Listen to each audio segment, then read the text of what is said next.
right, left, forward. And that's the one that we want because hello, my friends, welcome to WhatCulture Wrestling. My name is Simon Miller, and you have indeed clicked the video for Impact Wrestling's ups and downs, because you know how it goes now. Professional wrestling right now has a big gun, and it's just going brrr, and it's just shooting out program after program and episode after episode. And if you actually try and keep up to date with all of it like I do, sometimes you look into the sky and you think, man, is there anything else in this life? And then you realize it's okay because sports entertainment is great. Well, sometimes it is and sometimes it's not, but that's why this format works. We take the finger of power and we give the good bits an up and we give the bad bits a down. So the big question on everybody's minds at this second is, well, should I watch the latest episode of Impact? And I'm gonna tell you, let's up those downs for that very show.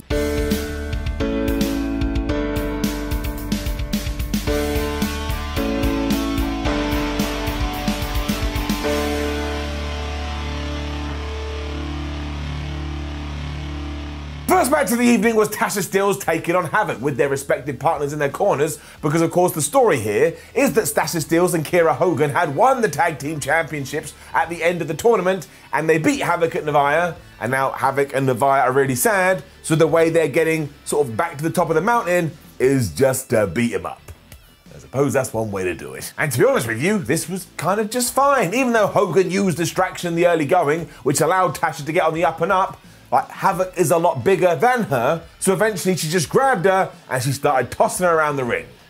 Looked pretty good. Even caught her in midair after she had gone from a crossbody, and then sooner rather than later she gave her the tombstone, simply because you already know what we're going to do. It is one of the oldest wrestling tropes in the book. You have one tag team and the individuals face off against each other, and then you take the other half of the tag teams and they have a singles match too. And surprise, surprise, before the night was done, D'Lo Brown and Matt Striker said, oh, next week that's what we're going to do, and then we'll get to No Surrender, and then we'll have another tag team title match. And I will say, it would be good if sooner rather than later some other tag teams were pushed into this, but given that it was, okay, it can have it up. We then also learned that Ken Shamrock has been suspended indefinitely from Impact Wrestling, because last week, after they had gone off the air, he continued to beat everybody up, including his so-called friend, Sami Callihan, aka my mortal enemy. I'm not sure what that's going to do for their relationship, but the big question is what is about to happen with Kenneth Shamrock. Like, has he left Impact Wrestling? Is he going to sign somewhere else? Is he going to pop back up in WWE? Is he going to go to AEW? Is he going to do something absolutely nuts and go back to UFC or MMA or something like that? That won't happen, don't worry about it. But it has left me intrigued. I hope we see him somewhere. I just get a kick out of him because he's mid-50s and he's still absolutely nuts. And then Rich Swan and Tommy Dreamer also fell out, and I was like, oh no, what's going on? Because they're going to be a tag team later as they take on Moose and Chris Bey, and Rich Swan kind of put his foot in it here because he was like, hey, why don't you let me do all the hard work? We don't want to get to the pay-per-view where you or I are going to have a title match and you be worn out because you're old. Tommy Dreamer was like, don't you call me old. And this was going to blow up later. We also found out that next week on Impact, we are going to have a World Tag Team title match between the Good Brothers, and they're taking on James Storm and Chris Sabin. Now, this is mostly because Storm and Sabin absolutely hate these two schmucks because they got beaten up a couple of weeks ago. So Gal and Anderson were like, well, look, we got a match on Dynamite later on, or tomorrow when they were talking about it, but we'd love to smash your asses in 7 days. That sounded terrible, so we're going to get it, and I think it will be pretty good. And if you're wondering, but wait, Simon, what about Private Party? We'll talk about it. Up next is everything between Josh Alexander, Madman Fulton, and of course Ace Austin. And if you're wondering why I didn't mention Matt Cardona's name there, well, I shall explain it to you. But in this moment, it was the Madman taking on Josh Alexander. And if you were Joshy, you'd be like, I don't want to do this because you're taking on a madman. This was kind of weird too because Fulton absolutely whipped Josh Alexander's ass, including giving him a chokeslam onto the apron, which looked like it really sucked. But then when we got towards the end of the thing and you thought, well, I guess Madman Fulton's going to win, he got caught with the drawjiller and Josh just pinned him. I think I actually went huh out loud as well because obviously Ace Austin was doing his thing on the outside, but as already insinuated, we didn't see Mr. Cardona anywhere.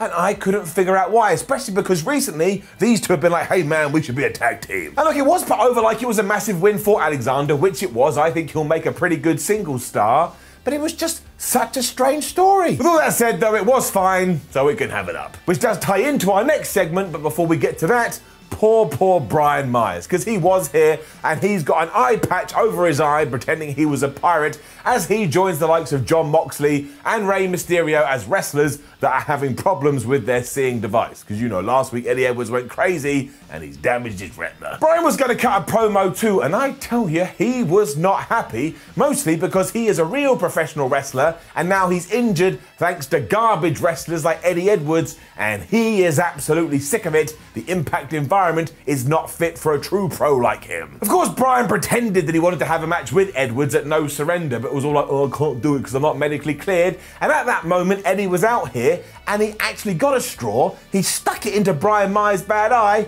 and he sucked it and he swallowed it into his gut. That didn't happen. What did, though, is that he was beating up with Bryan Myers, meaning somebody had to make the save, and it was Hernandez, who I suppose has forgotten about his stolen cash. But on the quiet, I'm kind of glad about it. That story was stupid. And then as it transpired, it was going to be Hernandez who was going to take on Eddie Edwards at No Surrender, before who made the save? Again, going back to what we were just talking about, Matt Cardona. What? Now this was cool because it's a wink and a nod back to their WWE days when they were a team, and as I've said on this show before, eventually I did want to see them feud, but it's as if somebody in the back, somebody in charge has realised this and just hit fast forward.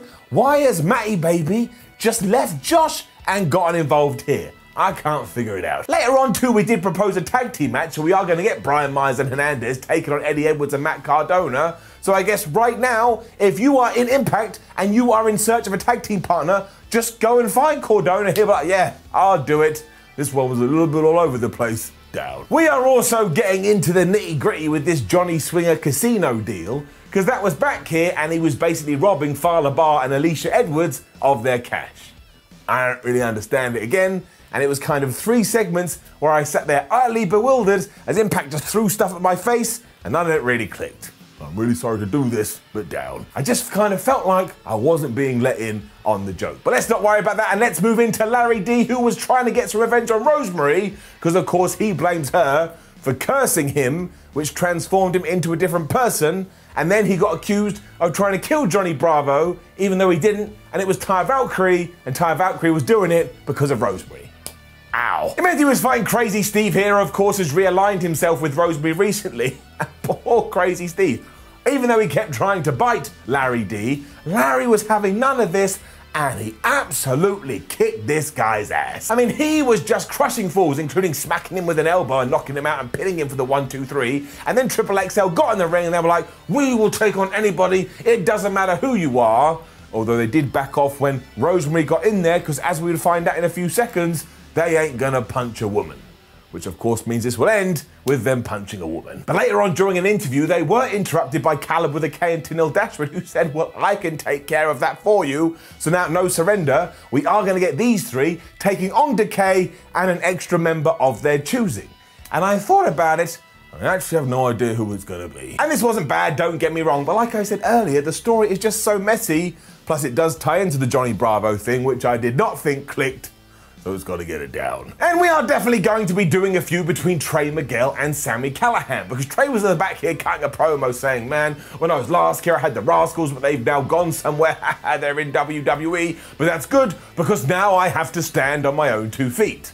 This is where Sami interrupted, and he kind of had a different take on the situation, and he was like, look, man, you look great, and I'm sure you are great, but you're just never gonna be a top guy because you suck. That clearly touched a nerve because Trey went absolutely crazy here, and if you told me that these 2 may actually team up for a little bit, well, I wouldn't be too surprised, but I actually think they're just gonna have one-on-one matches, which will be fine. Jordynne Grace versus Susan was next, and of course, we are building up the factions here, because not only do you have Deonna Purrazzo and Kimberly in Susan's corner, but Jordynne Grace is now best friends with Jazz, and when all was said and done here, they were going to add another member to their ranks. All of this was okay.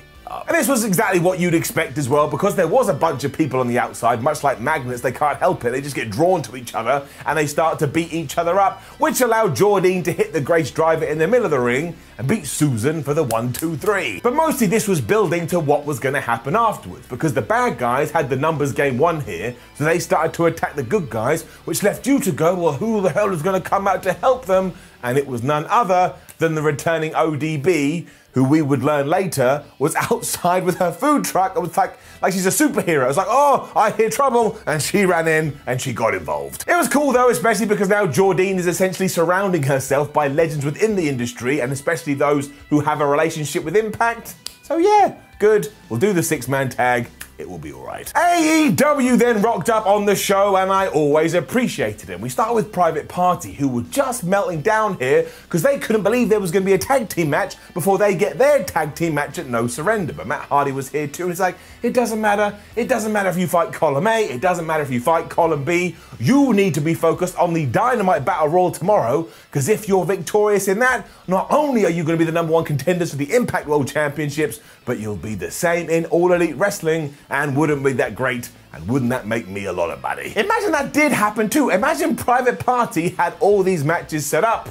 I'm just going to level with you, it's not going to happen. This then led into our weekly Tony Khan and Tony Schiavone bit, and because they were here advertising Beach Break, which is obviously Dynamite's next show, Tony Schiavone was dressed up appropriately. He looked absolutely ridiculous, and it was great. We also got some story progression here too, because Khan was all like, oh man, because I've been so involved with Impact Wrestling, I've got so emotional about wrestling in general, which is why I allowed Jon Moxley to appear on that New Japan show, which he did. Soon he's going to be taking on Kenta for that US title. I thought that was nice, and I enjoyed that nugget of info, and unless I misunderstood, I think we're going to be stopping doing these little skits for a while, which I also think will be smart because they'll be great when they come back.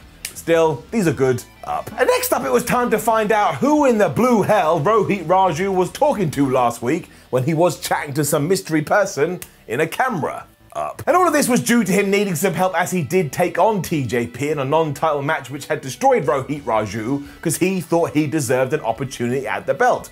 But even though he had got out there and found someone to give him some assistance, he didn't need it, because these two had a really good match. Rohit was working over TJP's arms, and every now and then TJP would come back with all of these flurries. And the only thing I don't really get with this is who is the good guy and who is the bad guy. Because much like he has time and time and time again, TJP went under the ring, which always makes him look a little bit like a coward, but Rohit had been smart and he had thought about this, and he had placed his mystery guy there, and my word, it did not work out well for our X Division champ. Because he was thrown out of there from nowhere, and you were like, what the hell is happening? Before we realized we had a second return to the Impact Zone, and it was Mahabali Shera, who of course used to be best friends with none other than Rohit Raju. He slammed TJP into the apron and threw him back into the ring, which allowed Rohit not only to get the win, but I can only presume a future title shot. And of course, if you're a long-time viewer, you now know the Desi Hit Squad is back together. And the really cool thing about all of this is that many moons ago in my real life,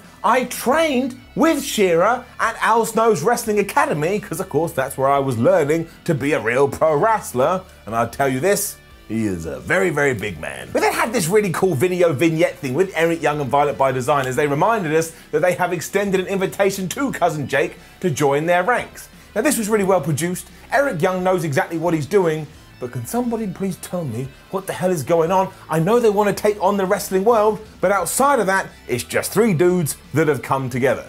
Also, Cousin Jake addressed this afterwards and said, next week I'll tell you my answer. 100% put him in. I'm so bored of the tease. Oh, I'm going to beat you up. Let's grow them and let's see what happens. All of this led into our main event, which was Tommy Dreamer teaming up with Rich Swan to take on Chris Bey and Moose. You can't hate these guys, they're all on fire. Get enough. There was a spin on what happened earlier too, because even though Rich Swan was being like, man, I know what I'm doing, when he was in there, he actually had to rely on Tommy Dreamer to get his help.